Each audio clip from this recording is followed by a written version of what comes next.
Halo sahabat karet semuanya, kembali bersama saya Sahari dalam channel Dunsaka Dunia Sahabat Karet. Saya akan berbincang dengan Bapak Ibu dan sahabat karet semuanya tentang negara mana yang menetapkan harga karet dunia. Jadi sebelum saya jawab ini, saya ingin memberikan satu perumpamaan begini. Jika kita sebagai manusia setiap hari kita pasti mencari uang atau mencari keperluan hidup kita sehari-hari agar kita dan keluarga kita itu bisa bahagia dan kita bisa memenuhi semua keperluan hidup kita. Untuk itu kita selalu bekerja keras. Salah satu contohnya seperti kita membuat suatu usaha. Katakanlah kita membuat usaha jual makanan. Makanan yang kita jual, yang menetapkan harga adalah dari kita. Karena kita yang masak, kita yang membuat sampai selesai. Dan berapa harganya yang menetapkan adalah kita. Yang jelas harga ini tidak mahal atau tidak memberatkan para pembeli dan juga rasanya enak sehingga banyak sekali para pembeli yang datang kepada kita. Kita pasti bahagia. Tidak bisa kita pungkiri. Kita pasti senang dan bahagia. Karena dengan semakin banyak pembeli, semakin banyak pendapatan kita. Itu untuk kita dalam usaha makanan. Bagaimana dengan hasil bumi seperti karet? Apakah Indonesia yang menetapkan harga ini ketika kita ekspor atau kita menjual kepada para customer kita? Apakah negara kita yang menetapkan? Kalau negara kita yang menetapkan, mungkin hari ini nasib dari para petani karet itu mungkin tidak akan miris seperti ini. Karena harga karet dikatakan secara global itu mengalami fluktuasi atau harga yang tidak menentu, kadang naik, kadang turun yang begitu tajam sehingga itu sangat menyulitkan kita untuk menetapkan harga beli maupun harga jual.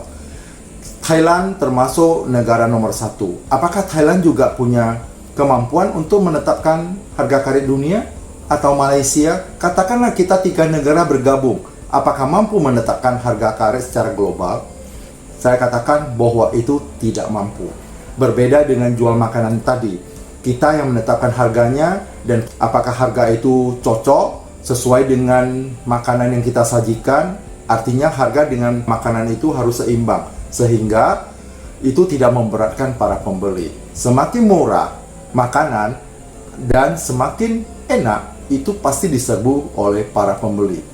Dan di dalam bisnis untuk secara global seperti karet atau hasil bumi ini berlaku hukum ekonomi. Semakin banyak barang stok di dunia, semakin rendahnya permintaan, maka harganya akan semakin turun. Ini terjadi pada karet. Nah, tadi saya sudah katakan bahwa ada Malaysia, ada Indonesia, ada Thailand. Ketiga negara ini boleh dikatakan memegang lebih kurang 70% karet dunia.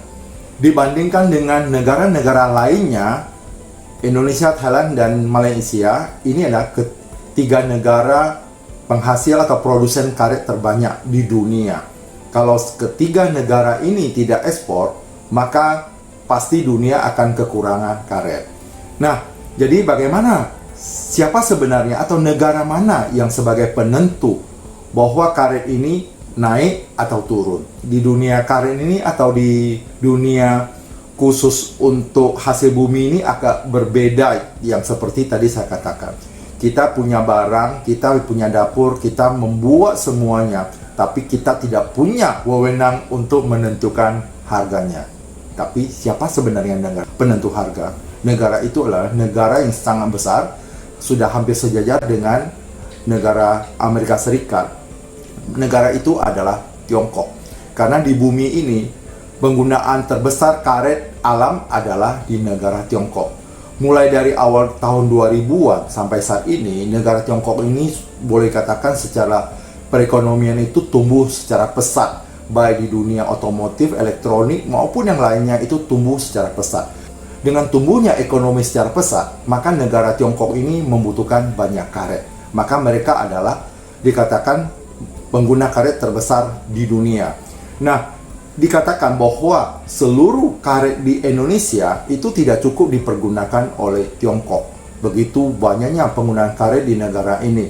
Makanya Tiongkok tidak hanya beli dengan Indonesia, juga beli dengan Vietnam, Myanmar, yang lebih dekat dengan negaranya, ada juga Thailand, Malaysia, dan sebagainya. Artinya, Tiongkok juga punya karet sendiri, lahan karet sendiri, tapi itu tidak cukup.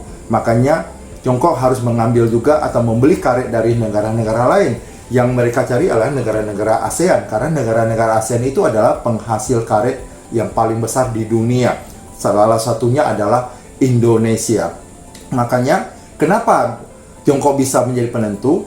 Karena ketika stok di dunia itu atau di Tiongkok itu karetnya atau sir kita yang kita kirim ke sana itu stoknya masih banyak, otomatis permintaan dari negara itu akan turun. Ketika permintaan karet dari negara Tiongkok itu turun, otomatis harga itu pasti anjlok. Ketika stok di dunia itu menipis atau secara global menipis, makanya permintaan Tiongkok akan semakin banyak, makanya harga karet akan cepat melambung. Jadi agak aneh ya, kita tidak bisa berbuat apa-apa, kecuali kita hanya menunggu harga karet dunia ini naik dengan bagaimana supaya karet dunia ini bisa stoknya bisa menipis di pasar global. Nah, bagaimana caranya supaya bisa? Pemerintah hanya bisa menempuh dua cara. Cara pertama itu adalah memanfaatkan karet sebesar-besarnya di dalam negeri atau domestik. Artinya seperti sekarang itu sudah ada karet dicampur dengan aspal, itu salah satu potensi yang sangat besar untuk kedepannya. Ya mudah-mudahan ini bisa terus berkembang sehingga harga karet untuk dalam negeri itu bisa dibantu oleh negara, oleh pemerintah, bisa didongkrak, bisa naik, sehingga para petani yang di bawah itu bisa juga menikmati hasil usaha mereka dengan naiknya harga karet tersebut. Yang kedua adalah membatasi ekspor. Salah satu caranya untuk kenaikan karet secara global itu adalah membatasi atau kuota ekspor dengan mengajak beberapa negara yang seperti kita ada kerjasama dengan dua negara lainnya seperti Thailand dan Malaysia. Ini sebenarnya sudah pernah dilakukan, tapi tidak begitu signifikan. Cara seperti ini bisa-bisa saja, tapi ketika karet kita mulai ekspor lagi, makanya harga stok karet di dunia itu mulai lagi banyak, maka harga pasti akan turun lagi. Artinya, kita harus membatasi karet ini atau ekspor karet ini dalam jangka waktu yang lama. Jika itu sudah dibatasi, makanya yakinlah harga karet itu pasti lama-lama akan naik. Tapi apakah itu bisa? Memang agak sulit, tapi kalau negara ikut dalam campur tangan dalam hal ini, pasti bisa jalan. Tapi kalau negara tidak hadir dalam hal ini, itu tidak bisa jalan. Kenapa? Karena masing-masing industri karet pasti memikirkan bagaimana cara untuk mempasarkan atau memasarkan produksinya itu sebanyak mungkin. Karena semakin banyak yang dijual, semakin banyak pemasukan mereka. Tapi ketika negara campur tangan dalam hal membatasi ekspor, maka semua itu bisa dilakukan. Kenapa demikian? Karena industri karet itu setiap hari beroperasi. Dan bagaimana cara untuk mengosongkan gudangnya? Kalau misalnya gudangnya semakin lama, stoknya semakin banyak, akhirnya mereka juga menghentikan produksi sementara, menunggu gudangnya kosong. Makanya bagaimana cara mereka untuk menjual sebanyak mungkin, bahkan yang belum diproduksi pun sudah dijual, sehingga ketika produksi langsung bisa dikirim. Ini yang dilakukan oleh pabrik, dan setiap pabrik pasti melakukan demikian. Bagaimana supaya uang itu segera dibayar dan ini bisa digunakan lagi untuk membeli bahan baku, dan sehingga pabrik itu bisa terus berjalan dan berputar terus, dan begitu seterusnya. Maka yang paling penting adalah bagaimana negara itu hadir. Jika negara itu hadir di tengah-tengah kita untuk membatasi ekspor dan juga memanfaatkan sumber daya karet yang ada di negara kita itu secara maksimal, saya merasa yakin bahwa karet ke depan adalah akan menjadi komoditas yang betul-betul diperhitungkan dan sangat diharapkan dan akan ditanam kembali oleh para petani karet. Demikian Bapak Ibu, jadi kita sudah tahu bahwa negara yang mengendalikan harga dunia itu adalah negara Tiongkok sebagai negara konsumen terbesar di muka bumi ini. Ketika Tiongkok itu mulai membeli karet, maka harga karet itu akan melambung tinggi. Ketika stoknya banyak di Tiongkok, dengan turunnya permintaan, maka harga karet itu akan terus turun, bahkan bisa turun secara tajam. Kita jangan hanya menyalahkan pemerintah. Sebagai manusia memang begitu. Kita sebagai manusia paling sering itu inginnya ada kesalahan, kita buang atau kita salahkan orang lain. Tapi sebenarnya saya mengajak para petani, coba mari kita belajar dulu.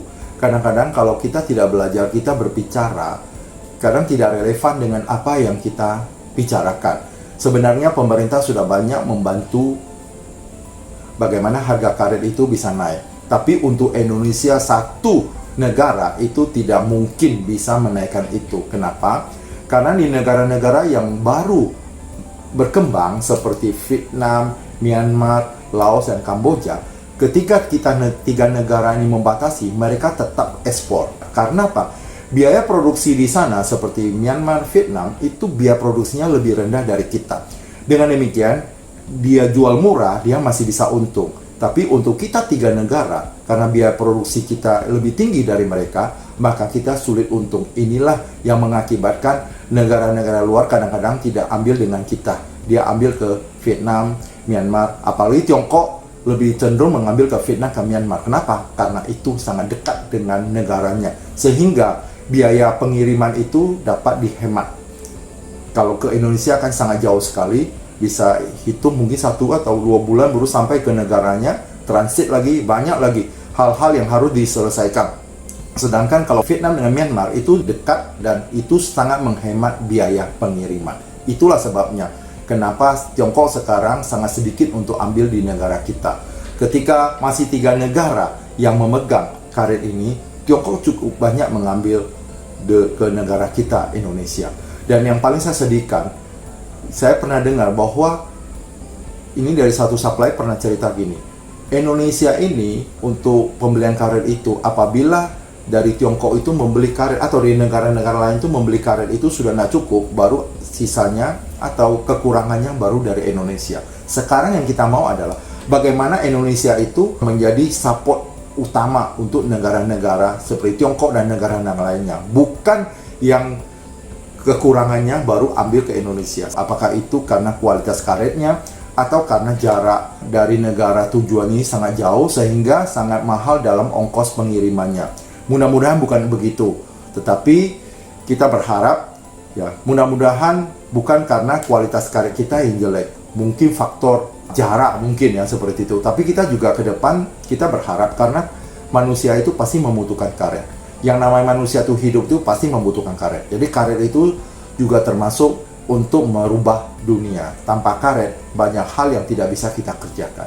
Demikian para petani dan sahabat karet semuanya, mari kita bersama-sama berpikir kembali bagaimana caranya supaya kita bisa melihat segala sesuatu itu secara positif.